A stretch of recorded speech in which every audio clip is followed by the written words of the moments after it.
আসসালামু আলাইকুম। আজকে আমি আপনাদের মাঝে আমার সারাদিনের টুকটাক কাজ শেয়ার করব। এই তো ডাল রান্না করা স্টার্ট করে দিচ্ছি, সকাল সকাল উঠি।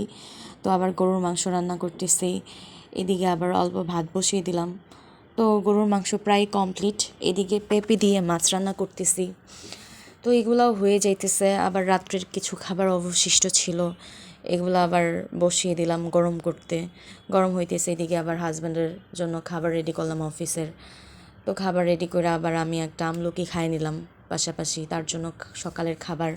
সে খাবার খেয়ে ফ্রেশ ট্রেশ হয়ে অফিসে যাওয়ার উদ্দেশ্যে রওনা দিতেছে। আমি আবার তারে বিদায় জানায় নিজে ফ্রেশ হয়ে নিছি। তো রুমে এসে দেখি খুব বাজে অবস্থা। তো এইগুলো আবার গোছাইলাম, গোছায় ভাবতেছি দুপুরে রান্না স্টার্ট করা লাগবো, কী করা যায়। তো আজকে আবার ভাবতেছি তেমন কোনো কাজ নাই, এসে দেখি রান্নাঘর খুব বাজে অবস্থা, এগুলো পরিষ্কার করলাম। তো আজকে ছোটো মাছ রান্না করব, আরও সকালের খাবার ছিল কিছু, এগুলো আছে। তো সব কিছু রেডি কইরা এই যে দেখতে পারতেছেন ছোটো মাছ, এটা আমাদের আঞ্চলিক ভাষায় বলে চ্যাপলা মাছ। তো এগুলো আবার একসাথে মশলা টশলা দিয়া মাখায়া তারপরে বসায় দিব। এই যে দেখতে পারতেছেন রান্না প্রায় কমপ্লিট হয়ে যেতেছে। এদিকে আবার আমার একটা চুলা পরিষ্কার করা লাগবে, ওইটা নোংরা হয়ে আছে দেখলাম। তো পরিষ্কার করতেছি, ভাবি আজকে কাজ নাই, যারা দেখে এত কাজ, এত ময়লা হয়ে আছে সব কিছু।